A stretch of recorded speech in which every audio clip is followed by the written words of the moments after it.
You're listening to the Innovation in Healthcare podcast, produced by Health Innovation North East and North Cumbria, proudly improving health and care for everyone. Health Innovation North East and North Cumbria's Patient Safety Collaborative is a delivery partner for the NHS National Patient Safety Strategy. The Maternity and Neonatal Safety Improvement Programme forms part of that work, which includes improving the outcomes for preterm babies born less than 34 weeks gestation. In this episode, our programme lead, Julia Wood, shares a discussion with research midwife Dr. Kath McParlin about the evaluation of what has been achieved for preterm births in the North East and North Cumbria. Hello everyone, I'm Julia Wood, the Maternity and Neonatal Safety Improvement Programme lead for optimisation and deterioration for North East and North Cumbria. And here today we're going to talk about the preterm birth clinic evaluation, which has been happening across North East North Cumbria. And I'm delighted to have Kath McParlin here today. I'm going to hand over to Kath so she can introduce herself. Oh, thanks very much, Julia. It's lovely to be here. So I've been a midwife for 30 odd years and more recently been involved in a lot of research, and I did this evaluation as a research associate based at Newcastle University. Brilliant. And could you tell us a little bit about the evaluation? How did it come about? Well, I guess we've got to rewind back quite a few years back to, I won't go back as far as better births. But we started the maternity transformation programme, which, the aim was to reduce the number of stillbirths, neonatal deaths, neonatal complications, that sort of thing. And we had the Saving Babies' Lives Care Bundle version 2, which had the ambition of reducing the rates of preterm birth nationally from 8% to 6%. Sort of to try and improve the outcomes for mothers and babies. So it started with that. And then the local maternity and neonatal system for North East North Cumbria decided to fund the setup and running of preterm birth clinics in each of the maternity units across the North East and North Cumbria, sort of with the aim of trying to reduce any disparities in care, bring everybody up to the same level in care, and provide an excellent, safe, good quality service, really. So that money was distributed around the region in 2021, and the aim was to get all of the preterm birth clinics set up by April 2022. And by preterm birth clinics, we mean having a lead consultant, specialist midwife input, sonography input, and regional guidelines so that everybody in the North East, North Cumbria were following the same care pathways. And the idea was to identify women who were at high risk or intermediate risk of potentially having a preterm birth and seeing them in clinic, trying to spot any signs of preterm birth and offer appropriate interventions. So obviously, if you're investing a lot of money and you're implementing change, you need to be really evaluating to see if it's possible, if it's feasible, and B, to see if it actually makes any difference. So that's where I kind of came in, and I came into post in January 2022, and my post was jointly funded by the LMNS North East North Cumbria and the NIHR Applied Research Collaboration. And my role was going to be to collect data from all the different units, collate it all and basically to see what was happening.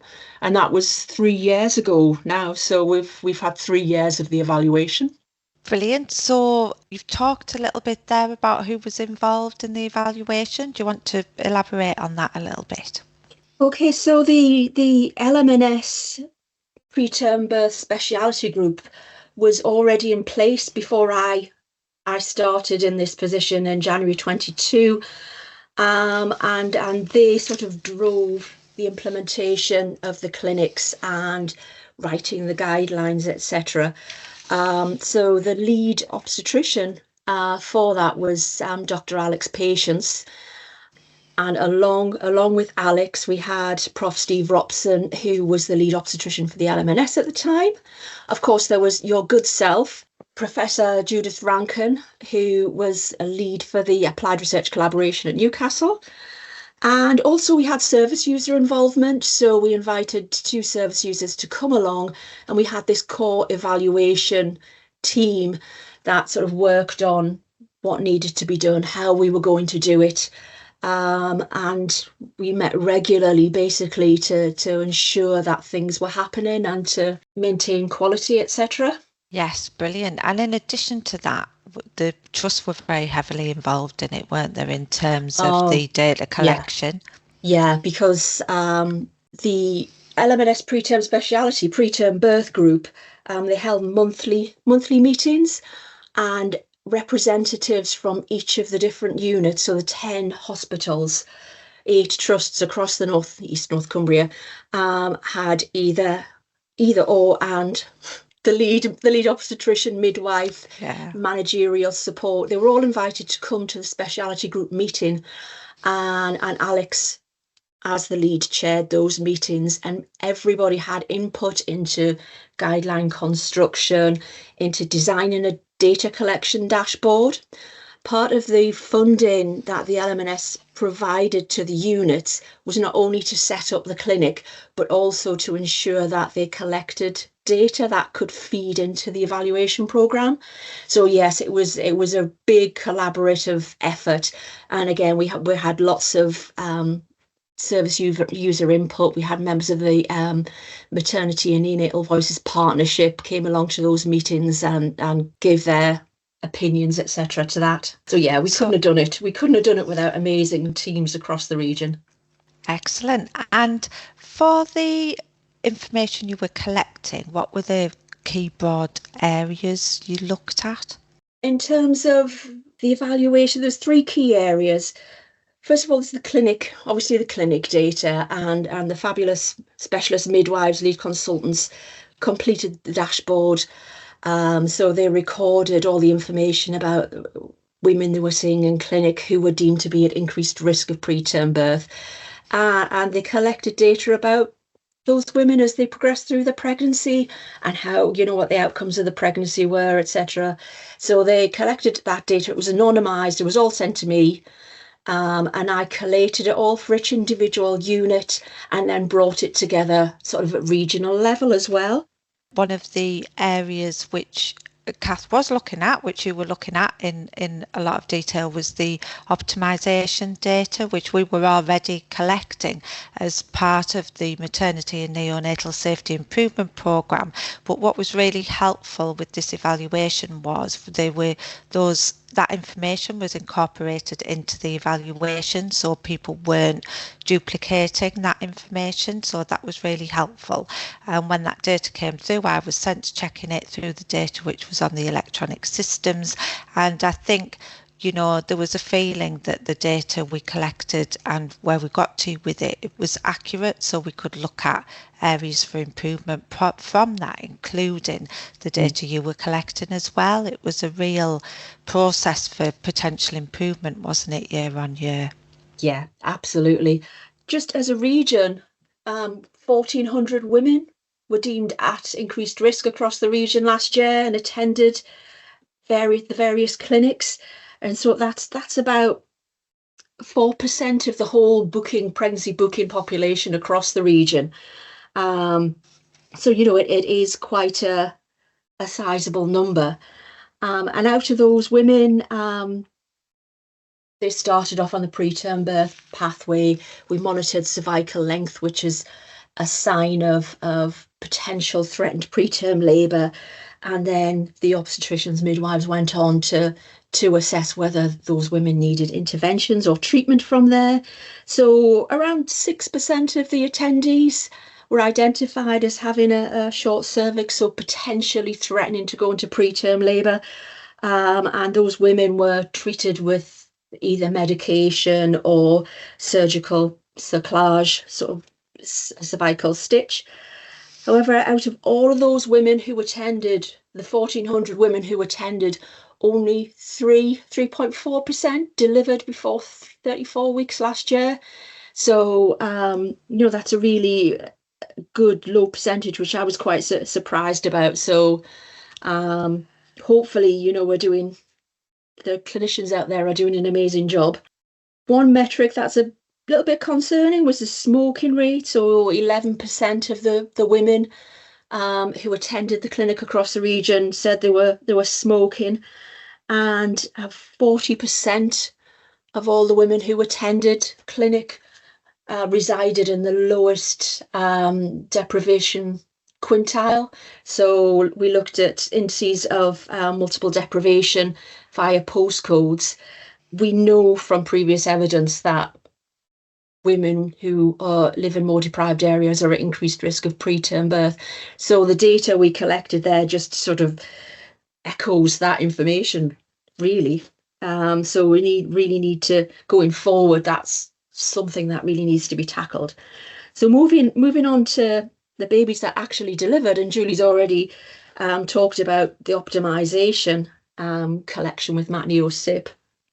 So yes, I reported that in our preterm birth as well. But then I also went on to look at a few of their metrics as well as the optimization data. So last year, for example, of all the babies that were born before 34 weeks pregnant, only 13.5% of those babies were actually previously identified as being at risk. So if you think about it, that's 85% of the babies who delivered early. We had no indication that that was going to happen. But of course, of those babies, half of them were due to spontaneous onset of labour, but half of them were actually delivered for medically indicated reasons. So, for example, 20% of those babies, the mothers had preeclampsia. There might have been concerns with ultrasound, concerns with potential infection, maternal infection, etc. So those sorts of reasons. So only half of the deliveries before 34 weeks are due to spontaneous onset in our region anyway. But again, if we looking at demographics, they just echo what the evidence already tells us. So quite shockingly, 16% of the mothers who delivered before 34 weeks are actually smoking at the time of delivery. And that is a lot higher than the average for England, which is about 8%, I think. So, it's double the national rate. And the deprivation data, we're talking 44% of those mothers lived in the most deprived quintile for deprivation. So, again, things we need to tackle. But amazing things that have happened over the course of the 3 years that I've been looking at this data is basically the optimization and the work that Julia has been doing. I mean, if you think of the improvements in optimal cord management and maternal breast milk and antibiotic prophylaxis have been fantastic, even in the 3 years that I've been involved in looking at this data. So, it's making huge improvements. And the last little thing I look at as part of the report is maternity services data statistics, because we want to kind of know year on year, can we statistically look at our numbers and see is there any change? So the MSDS provide me with data. They provided with the year before the preterm birth clinics were set up, so 21, 22, and the subsequent 3 years that I've been collecting data. And I get data about all the bookings across the region, deliveries in different gestational categories. So I can see what the changes are, say, for babies who are born extremely preterm between 22 and 28 weeks gestation, 28 and 34, 34, 37. So I can, see what's changing, what trends are happening. But actually, so far, there have been no statistically different changes in those trends over the 4 years. So in terms of the absolute statistics, it doesn't look like there's been a difference. I'm sure if you went down onto sort of a clinical level, the service has definitely improved. And again, the MSDS data just sort of reinforces the fact that half of the preterm deliveries are due to medically indicated reasons that, as a preterm birth clinic, we can't really do a great deal about. No, that's brilliant. And it has shown a lot of insights which we didn't know, hasn't it? Some of it we knew, or we would have expected to see that. And that's reaffirmed that. But also that it sounds like there's been some really interesting insights there, which we wouldn't have known if this evaluation hadn't happened. So that's brilliant. And I think it has brought a focus to North East and North Cumbria about preterm birth in general, hasn't it? It's kind of enhanced that view. As a region, we're really lucky because we're probably one of the only areas, perhaps in London, but of the only region in the rest of the country that has the preterm birth network that we've got. So the support and the collaboration by the 10 maternity units in the North East North Cumbria is quite unique.